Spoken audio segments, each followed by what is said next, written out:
ಲೋಕಸಭಾ ಚುನಾವಣೆಯಲ್ಲಿ ಹೆಚ್ಚು ಸ್ಥಾನವನ್ನ ಗೆಲ್ಲದೆ ಇದ್ರೆ ಕಾಂಗ್ರೆಸ್ ಪಕ್ಷ ಹೆಚ್ಚು ಸ್ಥಾನವನ್ನ ಗೆಲ್ಲದೆ ಇದ್ರೆ ಸಿಎಂ ಬದಲಾವಣೆಯಾಗ್ತಾರಾ?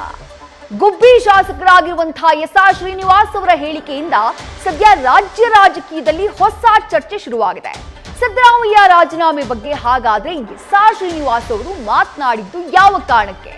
ಸಿಎಂ ಬದಲಾವಣೆಯ ಆತಂಕವನ್ನ ಸೃಷ್ಟಿ ಮಾಡಿ ರಾಜ್ಯದಲ್ಲಿರುವಂತಹ ಅಹಿಂದ ವರ್ಗಗಳ ಮತಬೇಟೆಗೆ ತಂತ್ರಾನ ಇದು.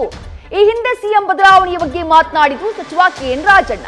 ಹೆಚ್ಚು ಸ್ಥಾನ ಗೆಲ್ಲದೆ ಇದ್ರೆ ಸರ್ಕಾರ ನಡೆಸುವುದಕ್ಕೆ ನೈತಿಕತೆ ಇರಲ್ಲ ಅಂತ ಹೇಳಿದ್ರು ಕೆಎನ್ ರಾಜಣ್ಣ. ಸಿಎಂ ಸಿದ್ದರಾಮಯ್ಯಗೆ ಹಾಗಾದ್ರೆ ಪ್ರತಿಷ್ಠೆಯ ಪ್ರಶ್ನೆಯಾಯ್ತಾ ಲೋಕ ಚುನಾವಣೆ? ಈ ಬಗ್ಗೆ ವಿಶ್ಲೇಷಣೆಯನ್ನ ಮಾಡೋಣ. ಅದಕ್ಕೂ ಮೊದಲು ಎಸ್ಆರ್ ಶ್ರೀನಿವಾಸ್ ಅವರು ಏನ್ ಹೇಳಿದ್ರು ಅದನ್ನ ಕೇಳ್ಕೊಂಡ್ಬರೋಣ ಬನ್ನಿ. ಇವತ್ತು ನಮ್ಮ ಸರ್ಕಾರ ಇದೆ. ನಮ್ಮ ಸರ್ಕಾರ ಏನಾದ್ರೂ ಹೆಚ್ಚಿನ ಸೀಟ ಲೋಕಸಭೆಯಲ್ಲಿ ನಾವು ಗಳಿಸಲಿಲ್ಲ ಅಂತಂದ್ರೆ ನೈತಿಕ ಹೊಣೆ ಮತ್ತು ಸಿದ್ದರಾಮಯ್ಯವರು ರಾಜೀನಾಮೆ ಕೊಡಬೇಕಾಗುತ್ತೆ. ಆ ಒಂದು ಕಾರಣಕ್ಕೆ ಅತ್ಯಂತ ಪ್ರಾಮಾಣಿಕವಾಗಿ ಬಡವರ ಪರ, ಶೋಷಿತರ ಪರ ಕೆಲಸ ಮಾಡ್ತಕ್ಕಂಥ ಸಿದ್ದರಾಮಯ್ಯನವ್ರನ್ನ ಉಳಿಸ್ತಕ್ಕಂಥ ಕೆಲಸವನ್ನ ನಾವೆಲ್ಲರೂ ಸೇರಿ ಮಾಡ್ತಕ್ಕಂಥ ಕೆಲಸವನ್ನ ಮಾಡಬೇಕಾಗುತ್ತೆ. ಆ ನಿಟ್ಟಿನಲ್ಲಿ ಎಲ್ಲರೂ ಕೂಡ ಪ್ರಯತ್ನವನ್ನ ಕೊಡೋಣ ಅಂತ ಹೇಳ್ಬಿಟ್ಟು ಈ ಸಂದರ್ಭದಲ್ಲಿ ಹೇಳ್ತಾ ಎಲ್ರಿಗೂ ಒಳ್ಳೆದಾಗಲಿಂದ ಹಾರೈಸಿ ಮತ್ತಷ್ಟು ಡೀಟೇಲ್ಸ್ ನಮ್ಮ ಪ್ರತಿನಿಧಿ ಹರೀಶ್ ನೀಡ್ತಾ ಹೋಗ್ತಾರೆ. ಹರೀಶ್, ಎಸ್ಆರ್ ಶ್ರೀನಿವಾಸ್ ಅವರ ಈ ಹೇಳಿಕೆ ಸಿಎಂ ಸಿದ್ದರಾಮಯ್ಯ ಅವರ ಕುರ್ಚಿಗೆ ಲೋಕಸಭಾ ಚುನಾವಣೆಯ ನಂತರ ಆತಂಕ ಇದೆ ಅನ್ನೋದಕ್ಕಿಂತಲೂ ಹೆಚ್ಚಾಗಿ ರಾಜ್ಯದಲ್ಲಿ ಬಹಳ ಸಂಖ್ಯೆಯಲ್ಲಿರುವಂತಹ ಅಹಿಂದ ಮತಗಳನ್ನ ಒಗ್ಗೂಡಿಸುವಂತಹ ತಂತ್ರವಾಗಿ ಈ ಮಾತಿನ ದಾಳವನ್ನ ಉರುಳಿಸಿದ್ರ ಅಂತ ಹೇಳಿ ಹರೀಶ್.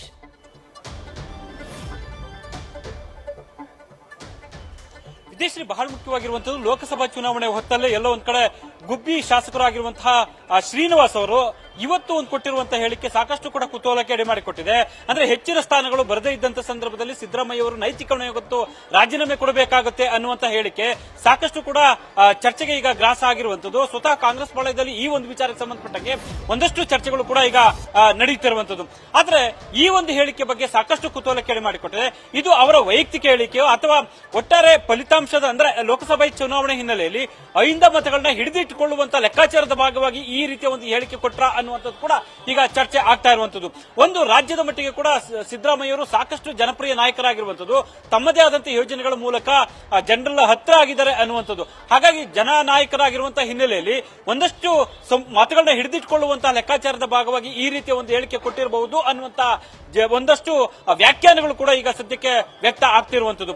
ಆದ್ರೆ ಈ ಹಿಂದೆ ಕೂಡ ಸಚಿವ ಕೆಎನ್ ರಾಜಣ್ಣ ಅವರು ಇದೇ ರೀತಿಯಲ್ಲಿ ಕೂಡ ಒಂದು ಹೇಳಿಕೆಯನ್ನು ಕೊಟ್ಟಿದ್ರು. ಹಾಗಾಗಿ ಇದೆಲ್ಲ ಹೇಳಿಕೆಗಳನ್ನ ಗಮನಿಸಿದ್ರೆ ಒಂದ್ ರೀತಿ ಹೆಚ್ಚಿನ ಸ್ಥಾನಗಳನ್ನ ಗಳಿಸುವ ಲೆಕ್ಕಾಚಾರದ ಭಾಗವಾಗಿ ಈ ರೀತಿಯ ಒಂದು ಹೇಳಿಕೆಯನ್ನು ಕೊಡ್ತಿದ್ದಾರಾ ಅಥವಾ ಸಹಜವಾಗಿ ಹೆಚ್ಚಿನ ಸ್ಥಾನಗಳು ಬರದೇ ಇದ್ದಂತ ಸಂದರ್ಭದಲ್ಲಿ ಈ ರೀತಿ ಆಗಬಹುದು, ಬದಲಾವಣೆ ಆಗಬಹುದು ಅನ್ನುವಂತ ಸಣ್ಣ ಸುಳಿವನ್ನು ಕೂಡ ಕೊಡುವಂತದ ಪ್ರಯತ್ನದ ಭಾಗವಾಗಿ ಈ ರೀತಿಯ ಹೇಳಿಕೆ ಕೊಡ್ತಿದ್ದಾರಾ ಅನ್ನುವಂಥದ್ದು ಕೂಡ ಈಗ ಸಾಕಷ್ಟು ಜಿಜ್ಞಾಸೆಗೆ ಎಡೆ ಮಾಡಿಕೊಟ್ಟಿರುವಂತದ್ದು.